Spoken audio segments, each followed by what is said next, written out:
Tracy Estes House, District 17. That's all of Lamar, all of Marion, and a portion of Winston counties. Jeremy Gray, District 83, Lee and Russell County. So Shana Mars, District 77, Central Montgomery, right here. The State House is actually in my district. Jennifer Fiddler, District 94, it's Fairhope and Magnolia Springs in Baldwin County. Ron Bolton, District 61, that's Northwest Tuscaloosa County, in the upper two-thirds of Pickens County. Russell Bedsole, District 49, Shelby, Bibb, and Chilton counties. Representative Chris England, District 70, Tuscaloosa County. Roll Tide. District 39, Jenny Shaver, represent all of Cherokee and southern DeKalb counties. I'm Jerry Starnes, House District 88. I represent Autauga and Elmore County. Okay, we'll get started. We'll get right into it. There's no public hearings today, so we'll start right off with House Bill 3, and that's from Representative Hollis. Oh, I'm sorry. It's early in the year. Clerk, would you call the roll? Oh, Mrs. Treadway? Here. Mr. Stringer? Here. Mr. Jackson? Mr. Bedsole? Here. Mr. Bolton? Here. Mr. England? Here. Mr. Edis? Here. Mr. Fiddler? Ms. Fiddler? Here. Mr. Gray? Here. Mr. Harbison? Ms. Morris? Here. Mr. Pettis? Here. Ms. Shaver? Here. Mr. Starnes? Here. And Mr. Wadsworth? All right, with the quorum, we do have a quorum, right, Clerk? Okay, with the quorum present, then first bill up is House Bill 3, Representative Hollis.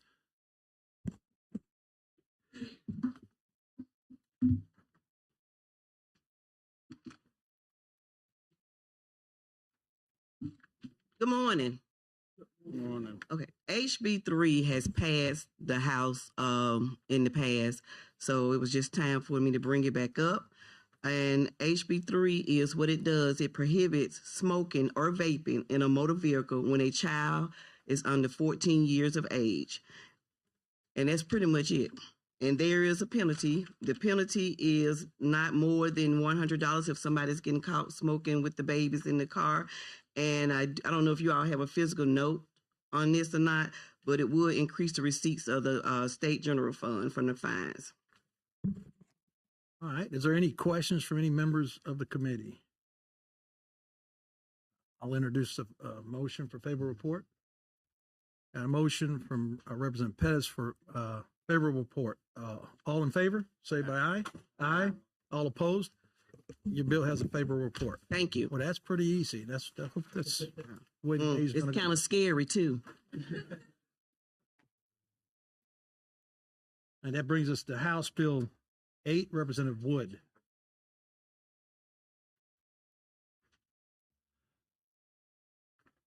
Thank you, Mr. Chairman, members of the committee, and Representative Hollis. I hope and pray mine's that quick, but I'm afraid it might not be that quick. I think it will. You don't think it will? Anyway, House Bill 8 is a driving bill, distracted driving bill. When you're talking on your phone, you're not paying attention. It's kind of like a drunk driver. When you're drink a lot or you get drunk, you got both hands on the steering wheel, you're paying attention where you're going, you're trying not to speed, you're trying to keep it between the ditches so you won't be noticed by the law. But this bill here, you think it's not against the law, so they run the ditch, they do anything in the world on it. And I know from personal experience, I had a call to Jacksonville the other day, and I go up to Jacksonville on the way up there. It's raining, and I'm on the Bluetooth. Thought I was paying attention. I go 2 blocks past City Hall before I even knew it. And it's just, it happens to everybody. But that doesn't make it excusable. We need to try to be careful and watch what's going on. And let me say this. I've talked with several minorities, and they agree with me on it. Some do, some don't, just like all of us. But this is not a minority bill or hurt minorities or anything else. This is a safety factor. We want to protect lives. All it takes is one person to make a mistake, and then you're in serious trouble. And we do not want that to happen. There's enough killings and people getting killed already. And a life is very precious. It doesn't matter to me what black, white, male, female, or what. A life is very, very precious. And everyone we save, we're that much ahead of the game. So that's what the bill does. So I've got a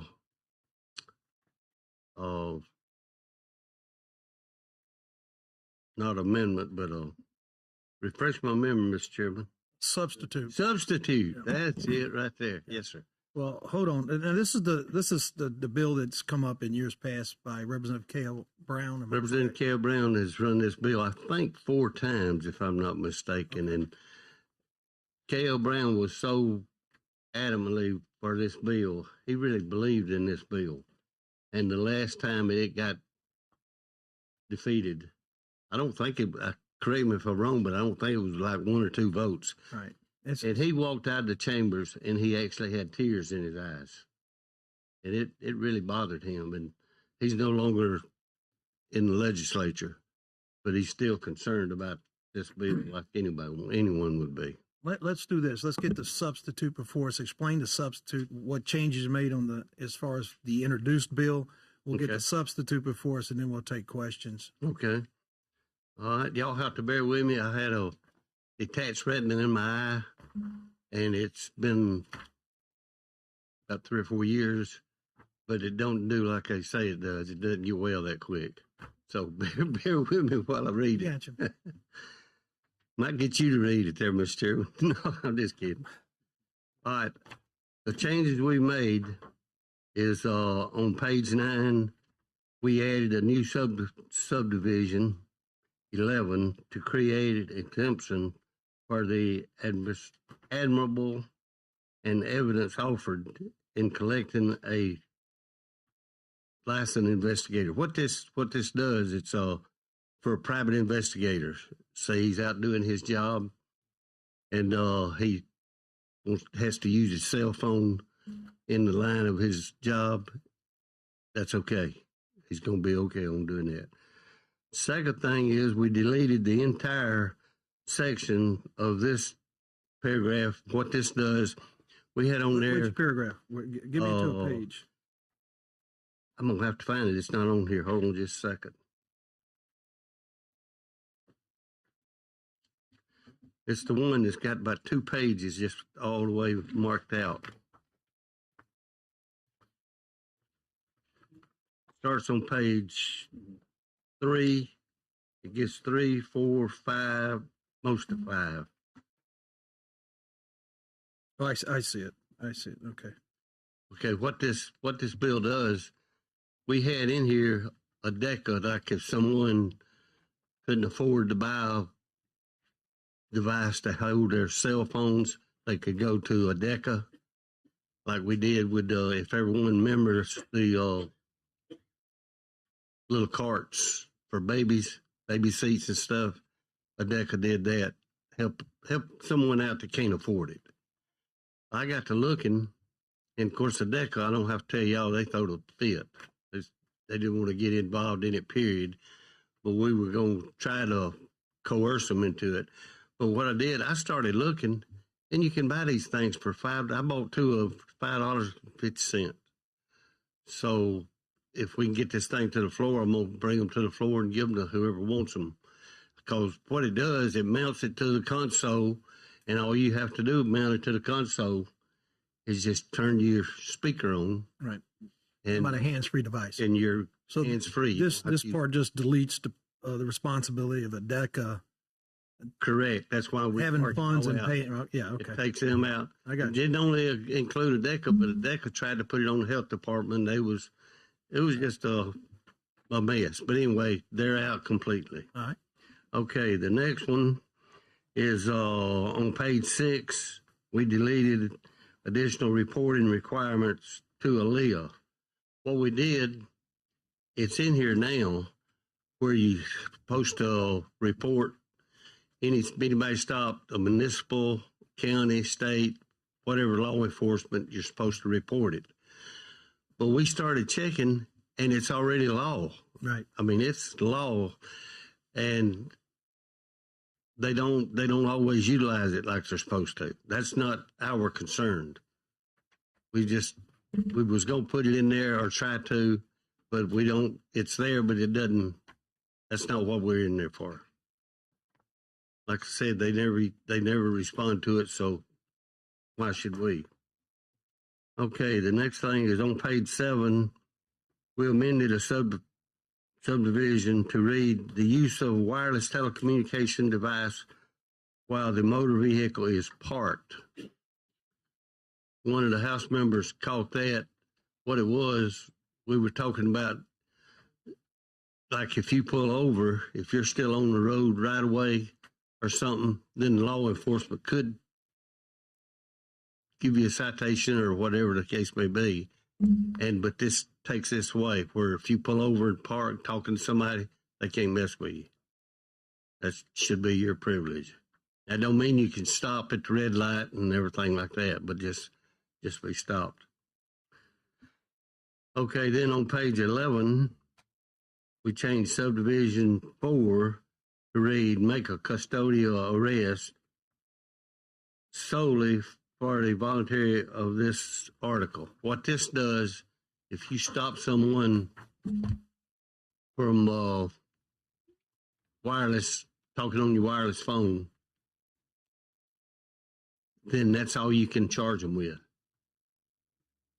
If they look in the car and they see something else, according to this bill, they can't touch you. All they can do is just charge you for this. I noticed the captain back there is looking awful hard at me. Yeah, I don't think that's correct, but that's what there was another policeman that had it put. I think what you're trying to explain is that if there's a violation and they're stopping them, let's say for speeding or something, they're on the phone. Yeah, you got to have something. All they're going to be charged. You got to have a phone. Probable cause to stop them.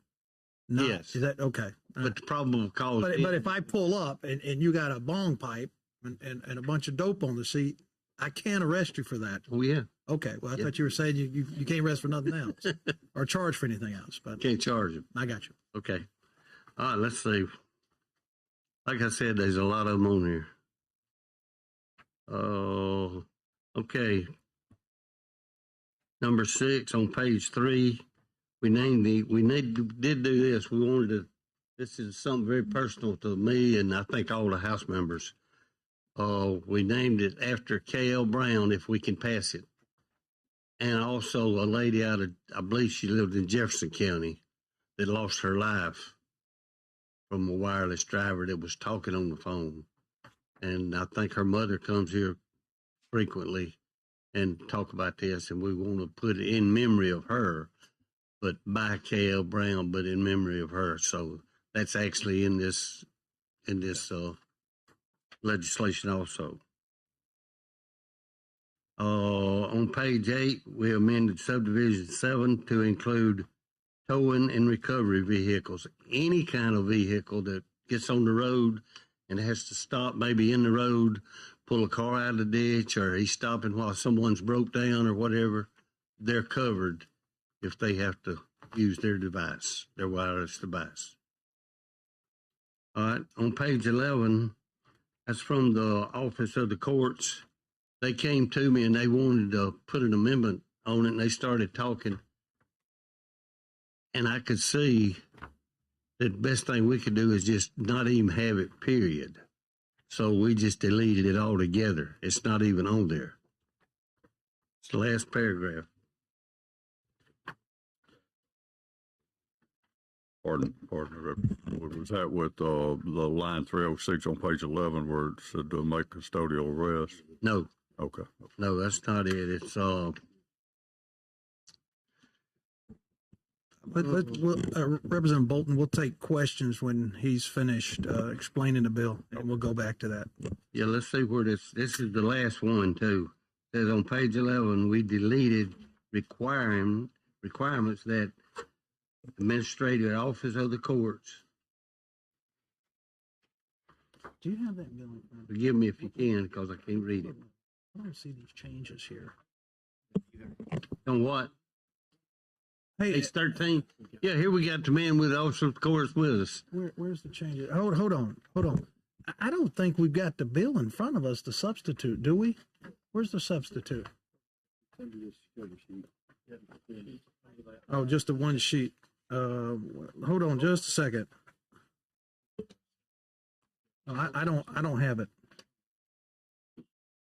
All right. We got a couple of them over here. No, I got one now. Who doesn't have one? You know. But it ain't because we didn't throw them out there, is it, Teresa? All right. Hold on. Now go back to where you were at, because I didn't see that. Okay, on the last one, it says on page 11, we deleted a requirement that the administrative officer of the courts adopt rules and maintain online database of individuals charged with violation of this article. And like I said, they pulled it out. Here's the gentleman with hold on just a minute. course. Sir? On this substitute, Teresa, do you not see that?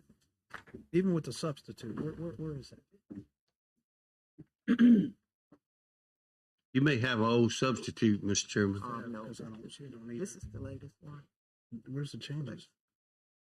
When you go to page 11, you're talking about the changes. Where they at?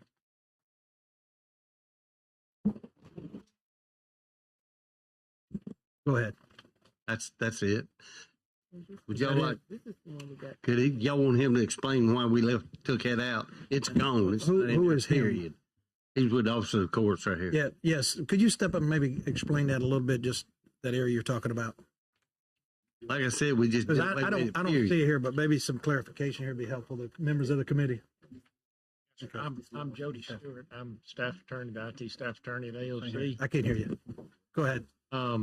We looked at this and noticed that first of all, it said rules. And of course, the Supreme Court is the one who developed the rules. But second, I think the intent of the bill was to do something for the AOC to maintain the data collected.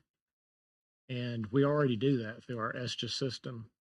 And, all it's on Alicourt, but when the municipalities, counties, state, et cetera, ticket these individuals, that data is sent to ALEA, and ALEA then transfers it to us. So we already maintain an electronic system where this data can be collected on request. All right. Now the substitute has been explained. Do I have a motion to adopt the substitute? Then we'll ask some questions from the committee. And I got a motion from Representative Pettis to adopt the substitute. All in favor? Say by aye. All opposed? All right. Now the substitute is now before the committee. There were several changes in there, but this bill has been before us and came out of this committee a number of times. Is there any questions, any members of the committee about the substitute before us? Yeah, I just wanted to clarify. Representative Bolton, go ahead. I just wanted to clarify one thing from the beginning. It's just a question that somebody had asked me on line 306 of the original, where it states make a custodial arrest except upon a warrant issued for failure to appear for a felony or misdemeanor charge. Does that preclude existing misdemeanor warrants outside of a failure to appear? That was the question we had. The language appeared to say the officer could not take somebody into custody on a existing misdemeanor warrant that was not for failure to appear in court. What page are you on, real quick? What page? We're what on line? page 11. That's one you was talking about a while ago, Mr. Chairman. Of the original custodial arrest. I don't see it in the substitute, so I'm assuming that it was deleted or changed in the substitute. Yes, sir, it was. Okay, that's fine. That was just a question that a lieutenant had asked me. Any more questions from members of the committee? Representative Harbison? I just want to clarify, you were talking about driving past the city hall on your Bluetooth and you could be distracted. Under this bill, though, you could still be on the Bluetooth driving, correct? Right. Okay. I thought that was the Bluetooth. The Bluetooth is still going to be legal. We're not touching it in any way. And like I said, if someone wants to buy one of these little $5 things, they mount it in their console or put it in a cup holder and put the speaker on, and they're free then. Same thing as Bluetooth. You may not can understand it quite as good, but it'll work the same way. Representative Pettis? Motion for favor report, but we have a question. Representative Morris? I just want to know if I'm driving and I get pulled over by the police and they say I have or had a device in my hand, is there any type of way for me, if I didn't have it, to be able to dispute that, or I just got to go with what the officer said? I would say you probably got to go with what the officer says, but now that's not for us to say, cause it's pretty well cut. You got some people that'll drive and they'll have it held up with their shoulder or their hand and they hold it up to their ear. You know, if he sees that, he's going to stop you. But if you got it down and he don't see it, he's not going to stop you. But I wouldn't say I don't know on that part now. Okay, just checking because I just know. The captain back here would. I'm retired. Representative Fiddler? I just got a question. You start wondering how many models of cars are out there on the roadway that don't have the hands-free technology. And do we know that? I mean, how many folks is this going to be affecting that's driving in these older model cars that doesn't have that technology? Right now, it's going to affect a few of them, but it's like everything. It's up and coming. I remember when seatbelts first come out, I was an opponent. I said, they ain't going to tell me I got to put a seatbelt on. It ain't none of their business. And now then, and kids started using seatbelts, and then adults said, well, I think I will use it on a trip. Next thing you know, they're putting it on when they go to the grocery store. Me, I used to never put a seatbelt on. I was always by myself, and I figured it wasn't none of nobody's business if I had it on.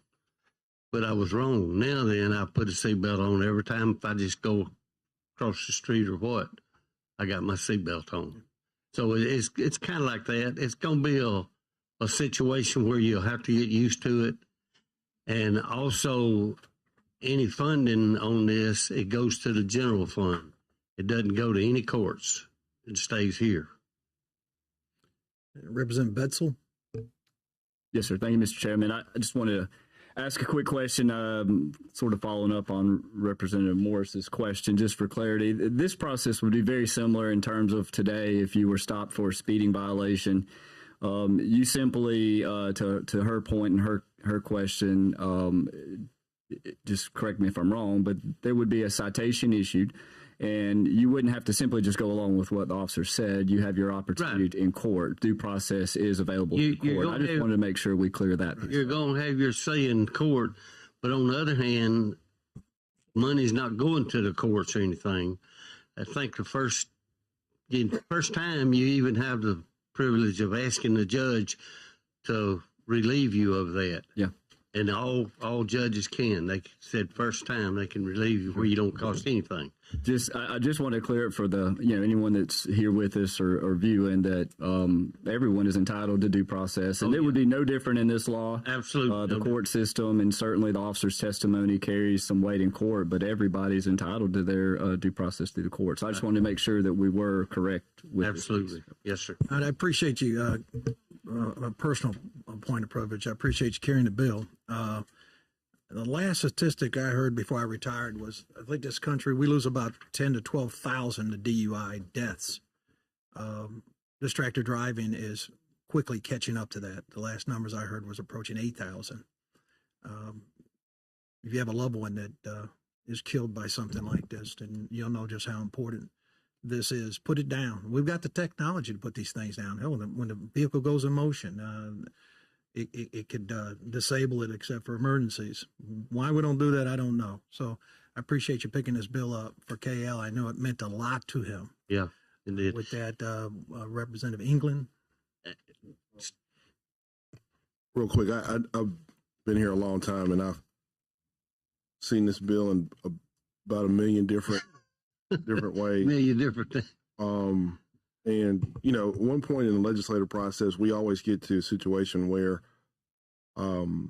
we try to take an idea that we have and make it work for everybody. And it gets to a point where it makes it difficult for it to work for anybody. And we are we're dangerously approaching that threshold right now. Because there's an entire code section, there's a entire section in here that lists more things that law enforcement officers can't do when they're enforcing this law than actually stopping the conduct that we're trying to stop. And when you get to that point where you got a simple traffic stop based upon the driver's actions, that now requires law enforcement to not do several things before they can do anything with it, you're almost getting to the point where you're almost undermining the purpose of actually having it in the first place. Like, for example, if you read the new sections that were added,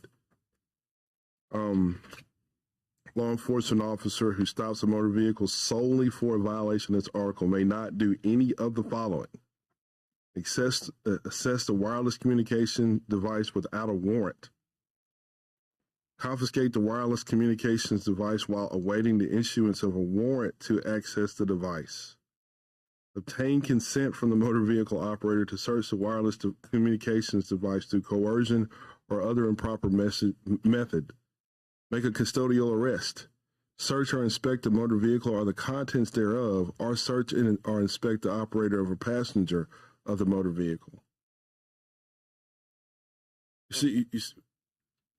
So at some point, and I know it's gonna take a minute. So I want to talk, maybe come talk to you offline a little bit. I would love to, and try to kind of, because I mean, again, I don't want to neutralize law enforcement just because they decided they saw somebody with a cell phone in their hand. Yeah. You know, so. Well, you and I are friends. You know, we sit down and talk anytime. Yeah. Because, you know, I understand what you're trying to do, but at the same time, I don't want to make it so law enforcement doesn't even want to pursue these citations because of everything they can't do in the event that they see somebody with a cell phone in their hand. So, and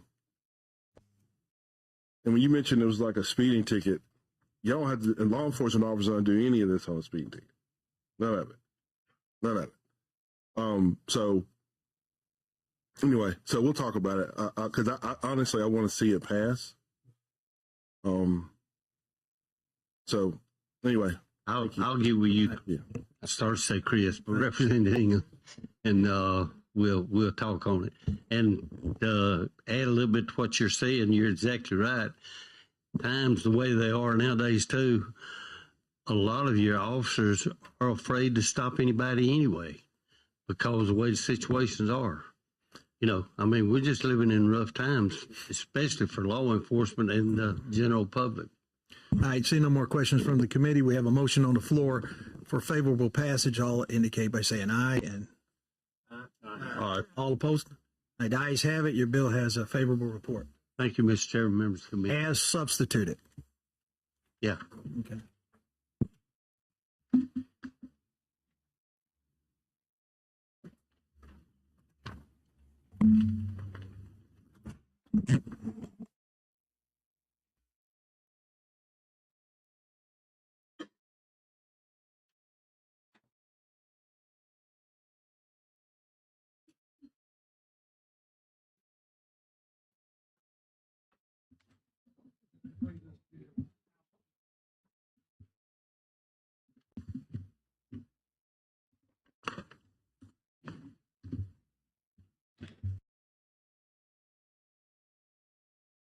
Thank you, Mr. Chairman, and thank you for this opportunity to stand before this committee. I bring to you today what has been entitled the Deputy Brad Johnson Act. Deputy Johnson was a dedicated law enforcement professional serving the citizens of Bibb County who was tragically murdered this past summer.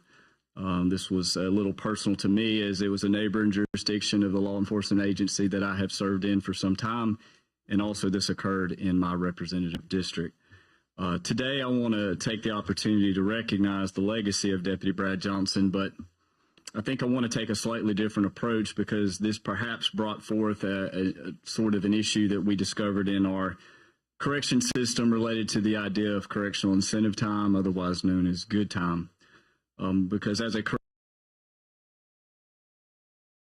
corrections professional and having the opportunity to lead the Shelby County Jail for the last few years, I represent or recognize the tremendous opportunity that those of us in public service have towards those individuals who are incarcerated in our country. We simply cannot believe that incarcerating someone alone is the ticket to them becoming productive citizens. And I wholeheartedly believe that we operate a system in my particular facility, and then I wholeheartedly believe that we can operate a system like that in our state, and I believe in it, and I'm dedicated to it. On the front end, we must hold those accountable to have committed crimes and made victims in our communities who are now scared because they've become victims of some horrible crimes. We must hold them accountable, but while we're holding them accountable, I would like to see us do better at offering quality medical, mental health, and also the ability, the three pieces of corrections is truly the incarceration, the rehabilitation, and the education. We're failing the system in many ways in which that our offenders are placed through judicial guidelines and sentencing guidelines. They're inserted into our correction system for a rather brief period of time. We accelerate that process by offering good time to many of those offenders who are eligible. Subsequently, they're serving such a short time in our correction system that the correction system doesn't even have a chance to do the job that it's supposed to, which is fully correct if you could, but rehabilitate and educate. So we're on the front end not doing a great job of the incarceration because they're not there very long, and we certainly are not allowing our professionals to do their job when it comes to rehabilitation and education. So with that, this act will do primarily one large piece. It will be to reduce the number of good time days that an inmate can earn in the Department of Corrections. They're divided into 4 classes, class 1 through 4. Currently under Alabama law that was passed in 1980, a class 1 inmate who is the lowest level offender can earn 75 days for every 30 days that they're well behaved and good. We give them 75 days. This bill would change that to more for a day by day, that if they're behaved and earn 30 days, very fair enough, we will give them 30 days, an incentive for their behavior while they're in our correction system. And down from there, it goes class 2 inmates would go from earning 40 days for every 30 they're good down to 15. Class 3 would go from 20 down to 5. And under current law, there would be no change. Class 4 inmates receive no good time and nothing would change here. The other change I'd like to bring attention to the committee is that we simply have extended the amount of time that an inmate must remain at a certain class before they are eligible to move to the next lower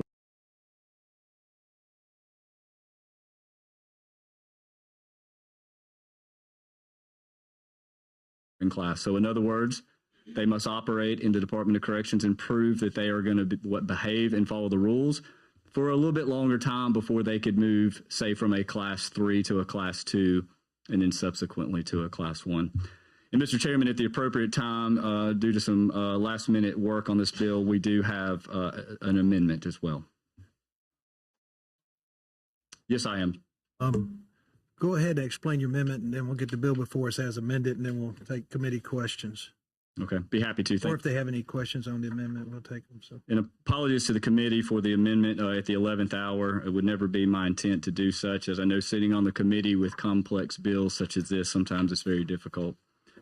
Simply, we'll start the First Amendment lines 130 and 131 on page 5. This is a simple grammatical change there, nothing of substance, just striking the word either and replacing it with and, so no prisoner may be placed as a Class 1 under any of the following circumstances. Our second amendment would be replace line 138 on page 5 with the following. Under the age of 17, he or she has been convicted of a Class B felony that is a violent offense as defined in section 122532.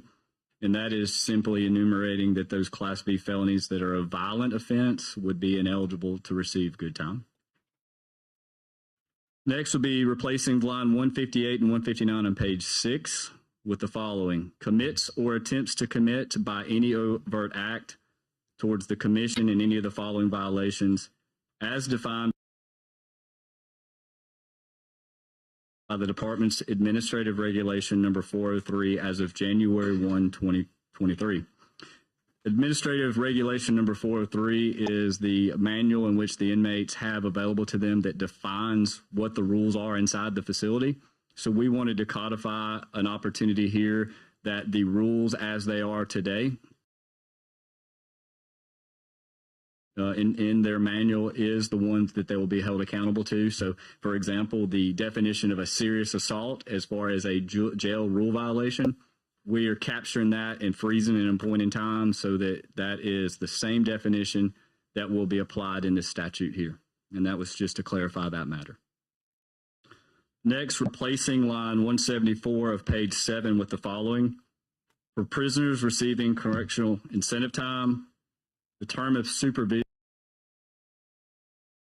required pursuant to section 152226.2 shall not further reduce the term of imprisonment except where the minimum required term of supervision would exceed the correctional incentive time.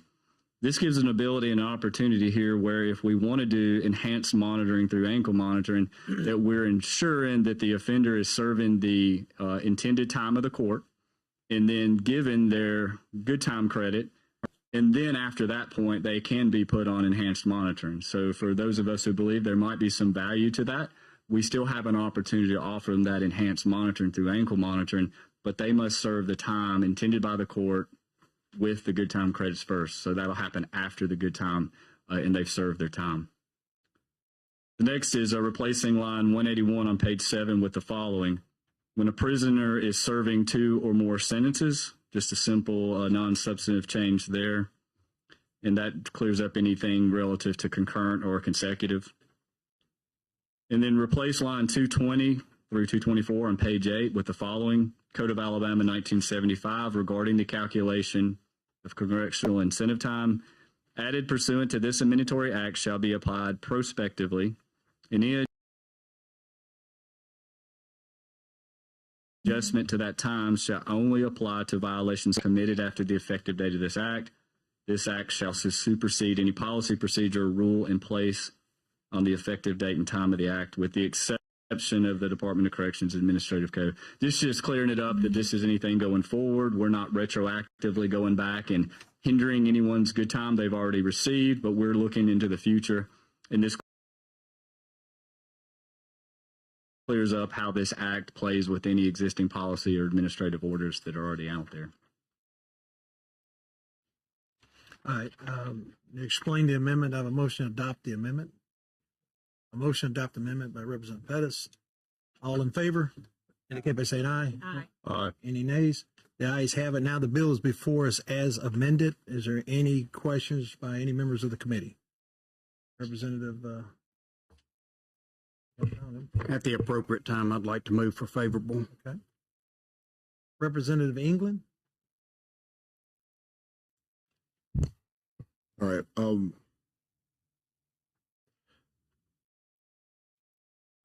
So don't get me wrong. I absolutely understand why you are bringing this bill and where it comes from, and I also understand that the concept of good time is to reward conduct, to incentivize good behavior, to shorten your sentence.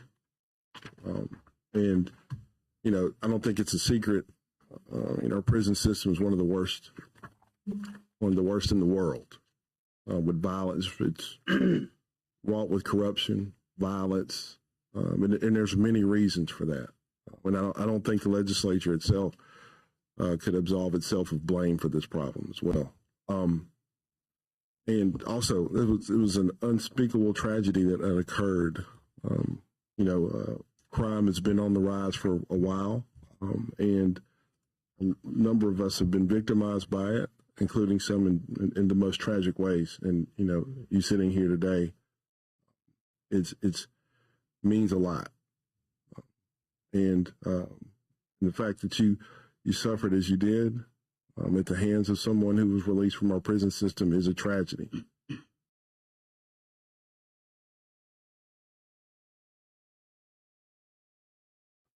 And I'll tell you this, we probably owe you a lot more than this legislation. So just to say thank you for coming.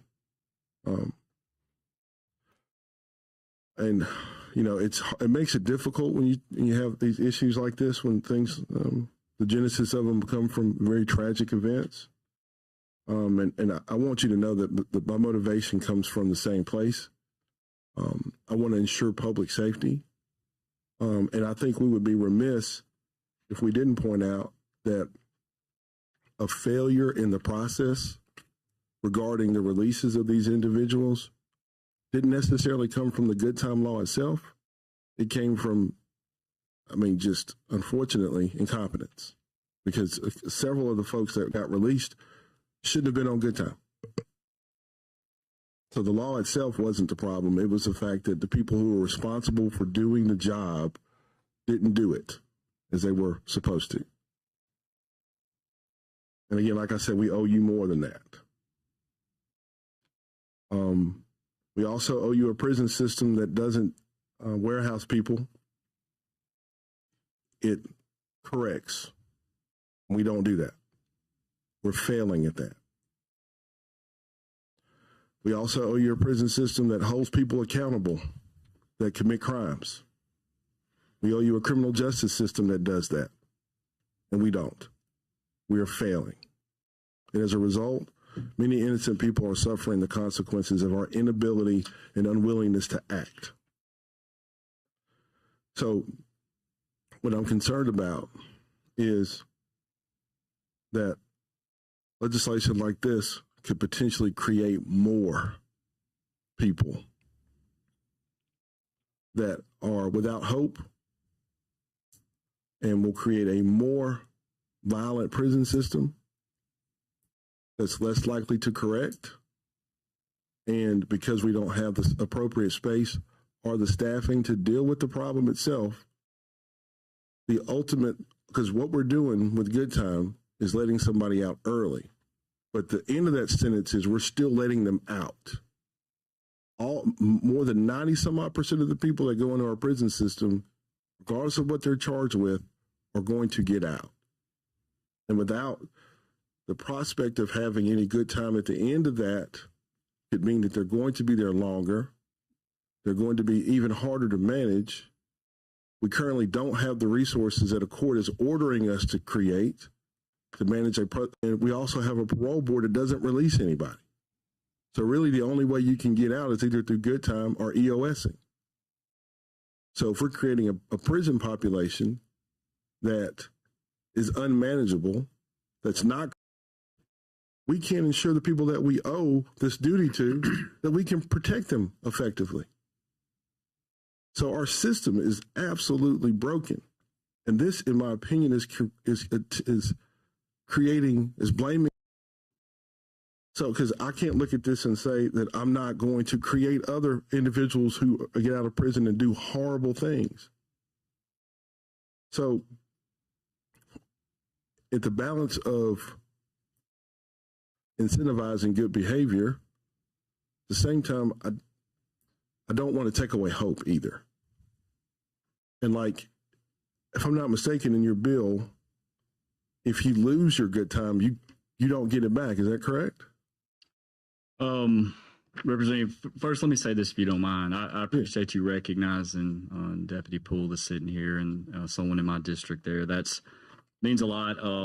and I don't have to tell you, I mean, the way you're able to communicate, and I say this because I want everyone here to recognize that I understand your position and your heart where you come from in this matter in our state. And so I want to make sure that I recognize your efforts there too, because I believe that you and I have a lot in common here. But we recognize that the system is failing us on multiple ends. To answer your question, that there are certain offenses that occur, there's a list of about 9 of them, that if you were to enter into the system, if you were not an ineligible inmate to earn good time, you still earn good time. If you entered in as a murderer under that charge as a class 4 inmate, you couldn't earn good time.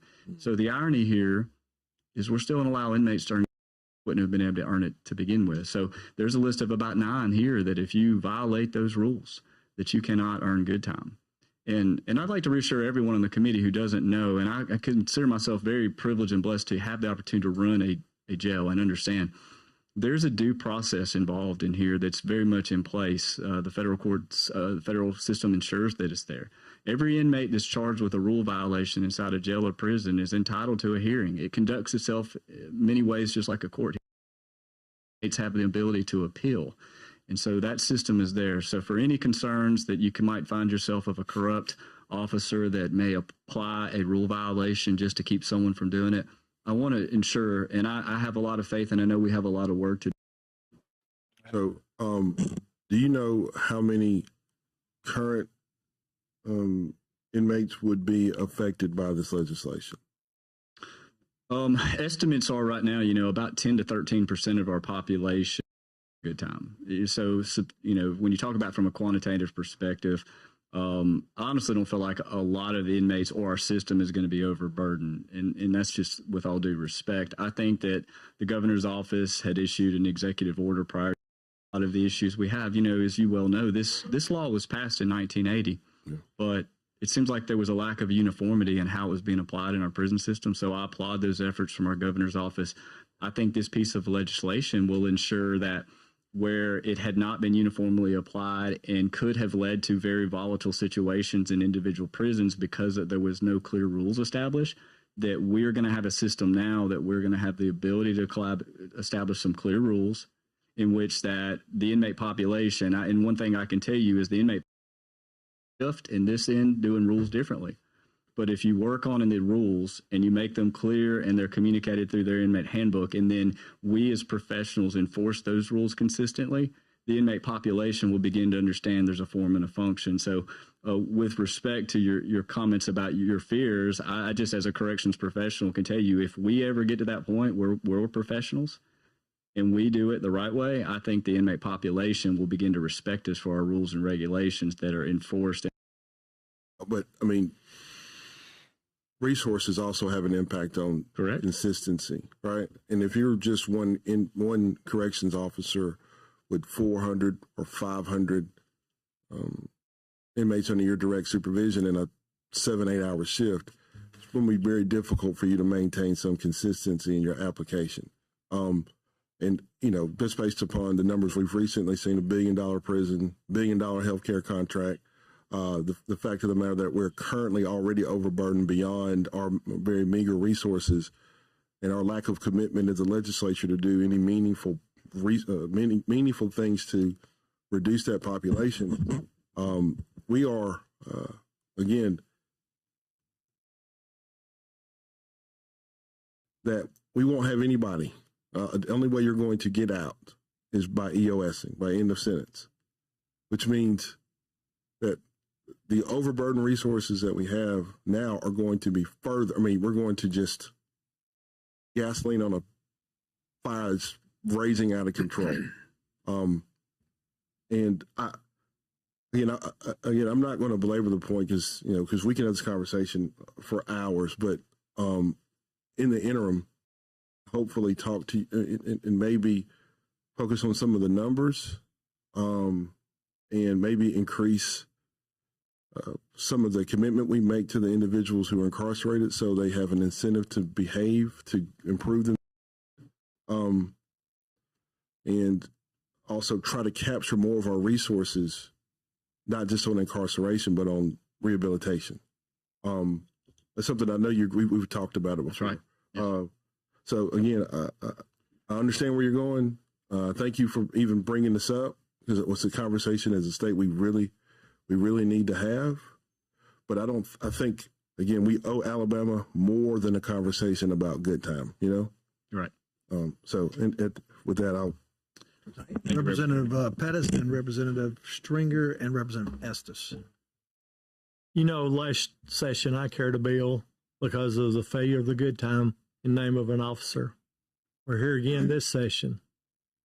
My thing is, if we don't do something, we'll be here next session with another officer that's been killed because of this. My hope is we pass this and we do not have any more officers killed because somebody got out on good time. Also, I learned last year when I was doing my research, good time don't mean being good. You can be as bad as you want to in prison, just like under my bill. The guy had all of his good time taken away. He went up for parole. He was denied parole, and a correction supervisor signed off and gave all of his good time back, and he was out. In a short period of time, he killed 2 more people. One of them happened to be a police officer in Sheffield, Alabama. So my hope is we're not here again after this. Hope this does what we hope it will do. Thank you. Thank you. Representative Stringer. I just wanted to thank you for carrying the bill. I wanted to recognize Deputy Poole and all of our law enforcement and first responders, and thank you for being here. I think it's something that we definitely got to address and try to fix it. And, you know, I think we've got to, it's time that we address it and try to fix some wrongs. Thank you. All right, Representative Estes. Yes, sir. I would like to commend you, Representative, for bringing this bill. I also like to commend my colleague and friend, Representative England. I always stand amazed at his ability to articulate even the most difficult of bills and worded in such a way it makes it much easier for people to understand. So I thank him for that. I just know back in my district that I hear a lot from my constituents. They want people to serve the time they're given. But I also have a lot of friends in law enforcement, and I do understand the benefits in some cases of good time that can be earned to incentivize, hopefully, better behavior so that person can shorten their sentences a bit.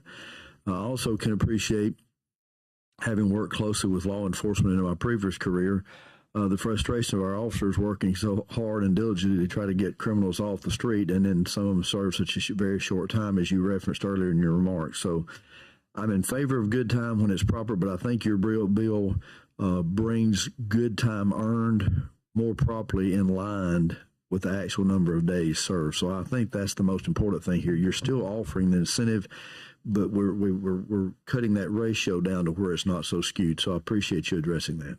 Thank you. All right, I've got a motion for favorable report on the bill as amended by Representative Pettis. Okay. All in favor, say aye. Aye. All against, say nay. The ayes have it. Your bill has a favorable report. Thank you. Thank you, Mr. Chairman. And that brings us to House Bill 21, Representative Brown.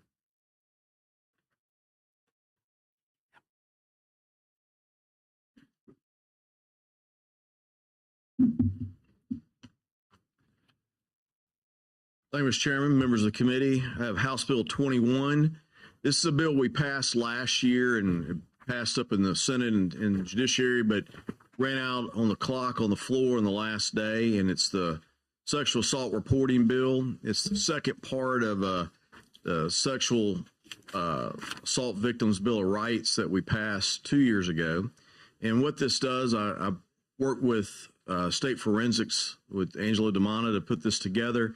It basically requires every law enforcement agency to report the number of sexual assault cases in their jurisdictions, the number of evidence submitted for forensic analysis, the number of cases where evidence was not submitted, and the number of cases closed and the reason the cases were closed. It also requires the State Forensics Science Lab, the Department of Forensic Science, to report the number of sexual assault cases received, the number of sexual assault cases completed, and the number of sexual assault cases in progress. They report these to ALEA, and then in turn, they report them to the legislature annually. And the purpose of this is to allow the public to know the number of sexual assaults that are occurring in their area, especially on college campuses, and then also allow law enforcement to prevent having backlogs like we used to have years ago. Now we're in pretty good shape. Department of Forensic Science actually is a leader in that. And so what this does, it works with law enforcement. At the same time, it's a bill for the public to let them know. It's their right to know. With that, you don't have any amendments, do you? No, no. Okay, I thought it was. Is there any questions? All right, Representative England. Thank you for bringing the bill, and it also gives me an opportunity to say that we got one of the best Department of Forensic Sciences in the country, and we're lucky to have Angela's here. So. Yeah, lucky to have them, and we do a lot of things in Alabama that our Department of Forensic Sciences that are envied by other states. So thank you for bringing the bill, and I also wanted to shout him out because he's doing a great job. I agree. Thank you. All right, I've got a motion for favorable report. Representative Pettis, all in favor of the bill, indicate by saying aye. Aye. All opposed, the bill has a favorable report. Thank you, Mr. Chairman. Members of the committee, thank you. I'm going to turn the gavel over to the vice chair since House Bill 29 is mine.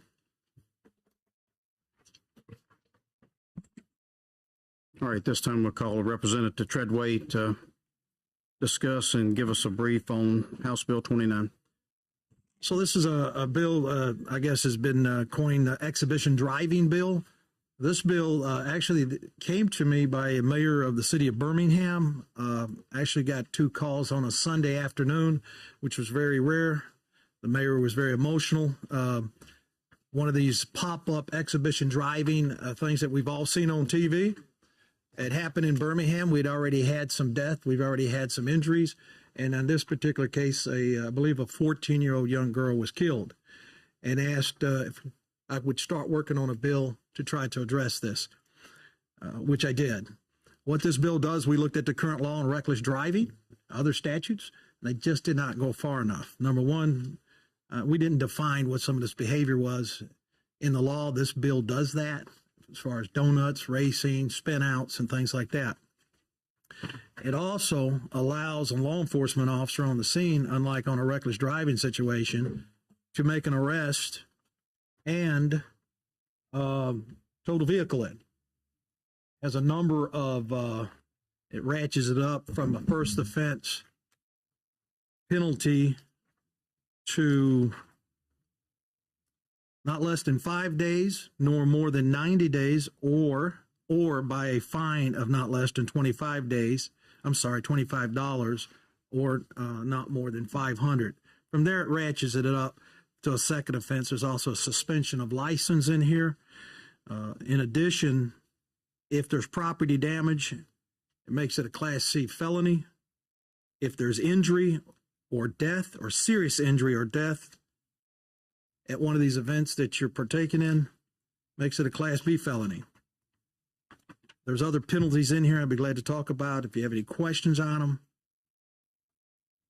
The bill was presented to the top 10 cities in the state of Alabama, who also are endorsing the bill because of the problem that we're seeing across the state of Alabama. It's very dangerous. We've all seen it. This bill attempts to give tools to law enforcement to be able to address it in a much more serious fashion. With that, Chair, I do have an amendment. Yes, sir. If you can go ahead and describe the amendment. Okay.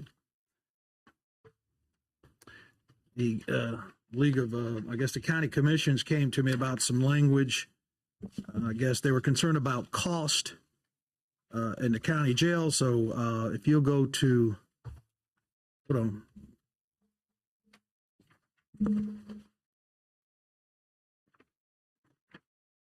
You'll look at line 15 through 16 on pages 5. We're going to be adding the language. Any contracts in place between an arresting municipality and the county for housing and medical care costs of individuals housed in the county jail shall apply to an arrest made by a municipality. Police officers resulting in misdemeanor charges under this act, if no contract is in place, the arresting municipality shall reimburse the county for the housing and medical care costs. This is in place in most cities. We've got contracts, municipalities that do not have their own jail have contracts with the county jail and these contracts are in place. They were concerned about some cost that would apply to them on an arrest that was made in the city limits of a municipality. I don't have an issue with that. Replace line 46 on page 6 with the following. If a person's privilege to operate a motor vehicle, changing that language, just correcting that, and replace line 53 on page 6 with the following. Nothing in this section applies to private motor, which was just correcting, straightening out some language there. So at this time, do we have any questions on the amendment? Yes, sir. I'm sorry, I didn't have a copy of that amendment, but so on the reimbursements from municipalities, would that be from only the municipalities that have police departments? Like, because a lot of small towns don't have police departments. Correct. Are they still going to have to reimburse if something was No, made? it would be if they have their own police department. All right, any other questions? All right, if not, then we'll take a motion to adopt the amendment. So moved.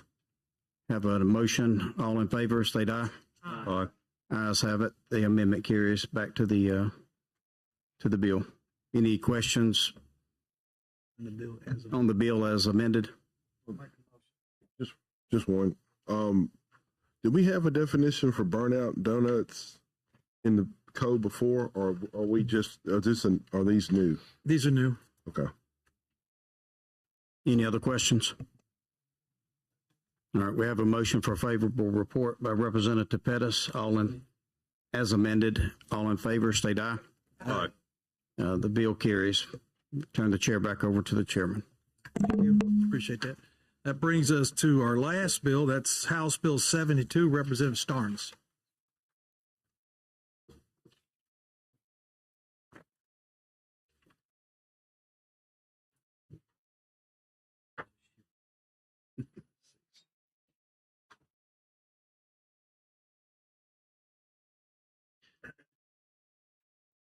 Good morning, Mr. Chairman and committee.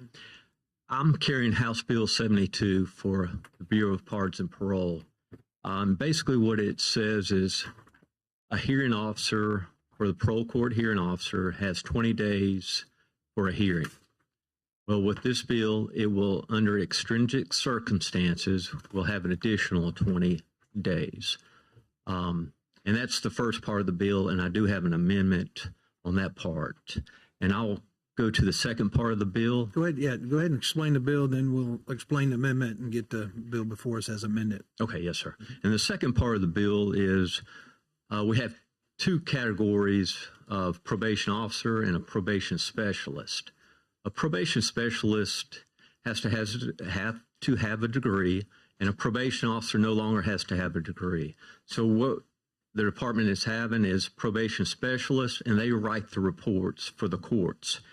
We have an issue where it has been implemented with the probation specialists throughout the state, but we have one county that does not recognize a probation specialist writing a report for the court.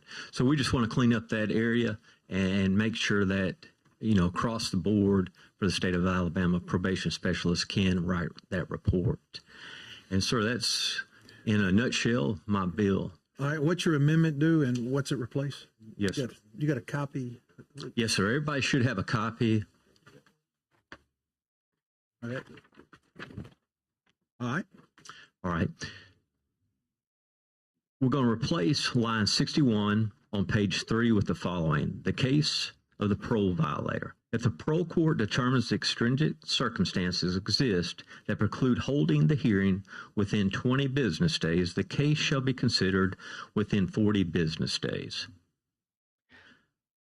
All right, the next part is replace lines 66 through 69 on page 3 with the following. A hearing is not held within 20 days or within 40 business days if extrinsic circumstances exist. Next, replace line 180 on page 7 with the following. The hearing within 20 business days, no parolee shall be held beyond 40 business days of the request. And basically what that means is the county commission came and just said they don't want anything past 40 days. And if it's past 40 days, let them be back on parole. All right, we have any questions from the committee on the amendments? Representative Estes. Since it's mentioned in both the amendment and the actual bill, I think this will be germane to the topic. I'm just trying to get a clear definition of exigent circumstances. I don't know how broad we're using that term, or. I'll give you an example as COVID. Hearing officers were not able to go to the jails because the jails were shut down. And with that caused issues with the department because of lawsuits and things. Okay. So we're just trying to cover our bases. All right, any other questions from the committee? I'm sorry, what? Okay, so let's go ahead and adopt the amendment. We have a motion to adopt the amendment. Representative Pettis, all in favor to adopt the amendment? Aye. Indicate by aye. Nays. The ayes have it. Now we have the bill before us as amended. And Representative Morris. I don't know. I just not sure if I heard you correctly, or just misunderstood. You said a probation officer or a specialist does not have to have a degree. Right. I would say probably the past 2 or 3 years, we had such a shortage with probation officers, they decided to remove the requirement for a college degree so we could get more officers out doing home visits and field work. Wow. Okay. Any other questions from the committee? I'm not seeing. All right, Representative England. Sorry, I like meeting all day. So this is for an actual parole hearing in front of our 3-member board, right? No, sir. This is. I just want to make sure of that. Right. This is a hearing officer goes to the jail. Okay. Conducts a report and reports that to the parole board. All right. So that's giving that person 20 extra days or so to complete the report, not for the hearing purposes. Well, for the hearing, yes, sir. Let me complete the report for the hearing, but not for the actual parole hearing in front of the parole board, right? Yes, sir. Okay, that's what I need. Yes, sir. Entertain a motion to favor report. Representative Harbison, motion to favor report as the bill as amended. All in favor, so indicate by saying aye. Aye. And nays, the ayes have it. Your bill has a favor report. Thank you, sir. Being that this is our first day back, went a little long, but I'll entertain a motion to adjourn. Got a motion to adjourn. All in favor, say aye. Aye. We are